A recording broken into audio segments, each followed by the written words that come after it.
algunas cosas que comentar. Em, lo del carisma de Figari, ¿no? Algo que han comentado, estoy 99% de acuerdo en las cosas que ha dicho Álvaro, salvo en la figura carismática o supuesta figura carismática de Figari. Alguien más también comentó, Carla, asumen que Luis Fernando Figari es un tipo que irradia carisma. En mi caso particular y en el de muchos exoalites, creo que eso no fue así. Figari más bien es un tipo que de saque, de entrada, te cae mal. Por lo menos ese fue mi experiencia.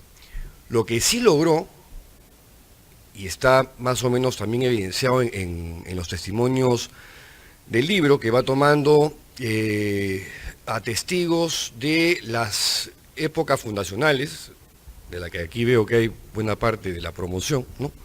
Del núcleo fundacional o la generación fundacional.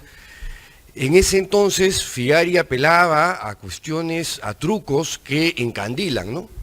Hipnosis, hablaba sobre técnicas o cuestiones esotéricas y cosas que a un adolescente le llaman la atención o le fascinan. A mí cuando me presentaron a Figari después de mi primer retiro, el tipo me cayó mal, ¿no? Sin embargo, su entorno sí era un entorno carismático, ¿no? A mí me hicieron proselitismo, por ejemplo, Luis Capelletti, una persona de la promoción de Evo Gastelumendi, Óscar Esquiapa, Juan Villarán, Quinto, y no sé si hay por ahí algunos más. Luis Capelletti es una persona que no vive acá, tengo entendido ahora, pero es una de las personas más buenas que he conocido, ¿no?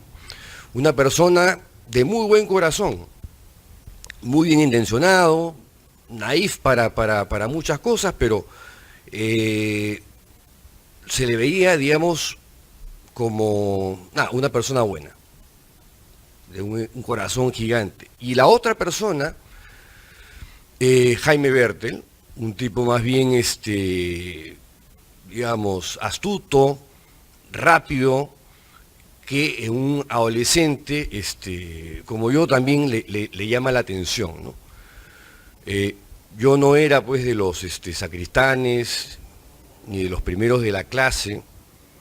Fui Boy Scout, pero me votaron porque estaba en una patrulla de scouts un poquito berraca, que jugábamos a dispararnos con la carabina, entonces se enteraron y nos sacaron a los 4 o 5 que éramos parte de ese grupo.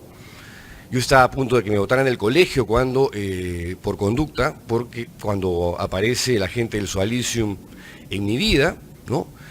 Y claro, a mí lo que me ofrecen es un ámbito, mis padres estaban separados, mi familia era totalmente disfuncional en ese instante, y lo que se me ofrece es satisfacer necesidades de significación, de pertenencia, de reconocimiento, y van suplantando gradualmente a mi familia, van desplazando a mis amigos, aniquilan la figura de mi padre, y nada, o sea, y de pronto me ofrecen además ser parte de un grupo de élite de características fascistas, pero yo no sabía qué cosa era el fascismo. Sin embargo, me gustaba esta cosa militante, ¿no?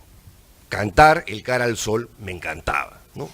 Y cantar a gritos fuerte, digamos, y sentirse parte de una élite de gente que luego, por los tontos conocimientos que nos brindaban, uno después miraba al otro con aire de superioridad. Porque eso es, de alguna forma, lo que te van ofreciendo al principio y uno se va enganchando. Y claro, mi madre, que veía a su hijo adolescente, que fumaba tronchos, que se desaparecía los fines de semana, no había celular en ese entonces, y se desesperaba cuando de pronto me ve cambiar, ¿no? Que dejo los tronchos, comienzo a ir a misa. Mi madre dice, esto es una maravilla, ¿no? Y un poco hasta me empuja, ¿no? Pobrecita, ahora cada vez que se acuerda llora por las cosas, digamos, que ahora se conocen, Pero, digamos, eso fue lo que pasó en mi caso particular. Entonces, volviendo al tema del carisma de Figari, no era él, en mi caso, era su entorno. Germán Doig, por ejemplo, era el referente del Socialisium, no era Figari. La gente quería ser no como Luis Fernando, sino como Germán. Germán era el paradigma. Por eso cuando yo me entero en el 2010, a través de esta víctima, de que Germán llevaba una doble vida, yo no lo podía creer. Yo me quedé choqueado.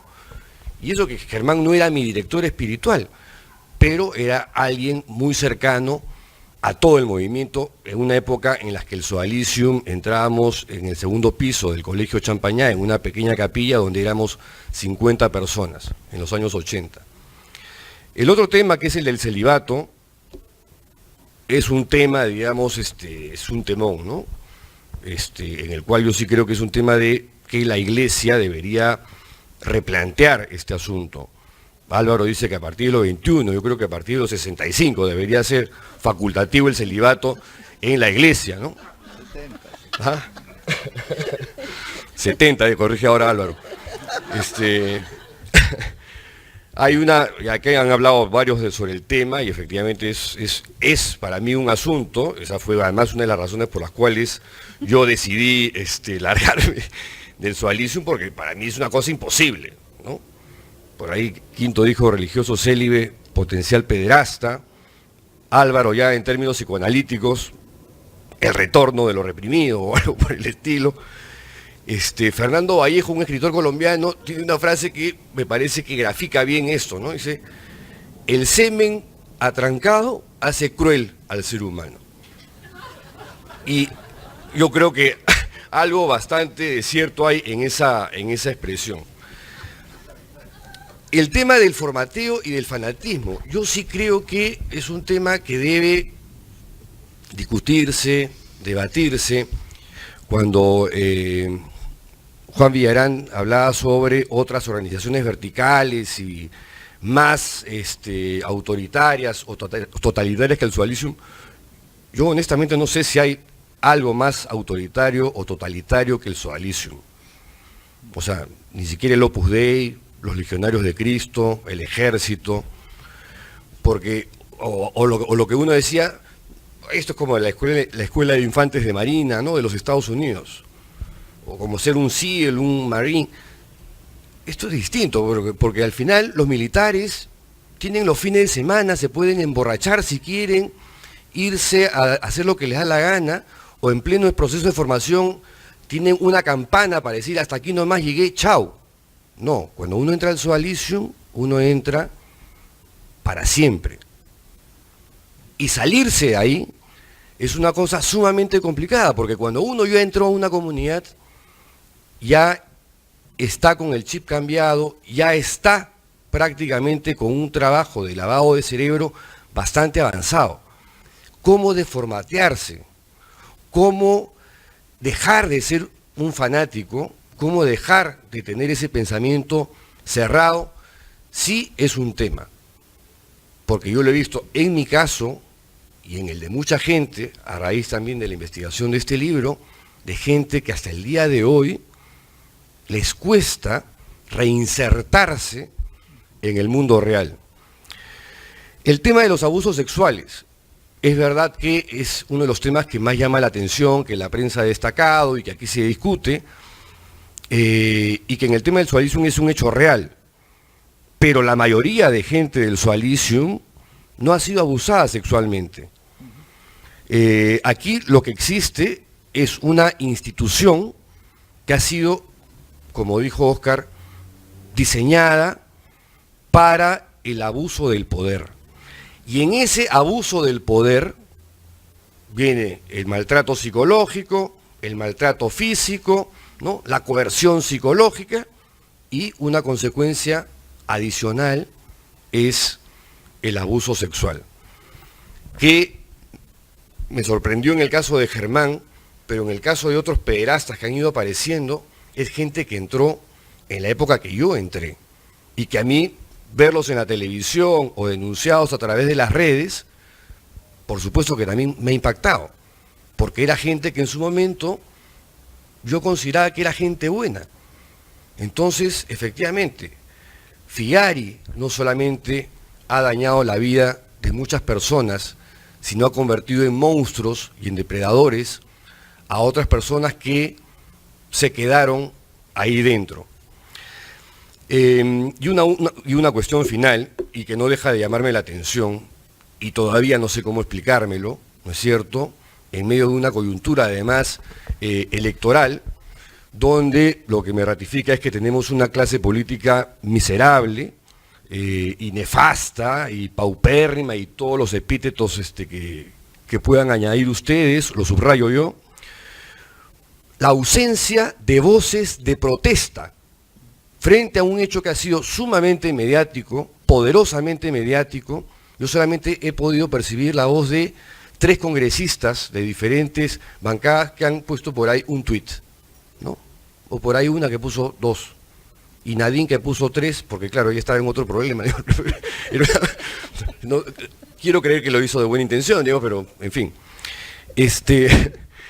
Eso sí es algo que, si escribir este libro me ha indignado y por momentos he tenido que hacer pausas y tomarme un gravol para seguir investigando,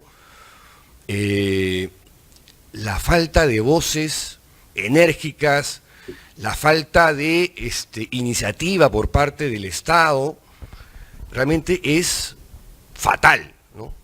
Es increíble que un país no pueda defenderse de una u otra forma de este tipo de instituciones, o que su propia gente, la propia sociedad, no se rebele ante este tipo de organizaciones que lo único que quieren, efectivamente, es abusar del poder y someter a sus subalternos para convertirlos en una suerte de autómatas o de robots sin ningún tipo de iniciativa propia, en las que se aniquila y se asesina la libertad y la voluntad de las personas.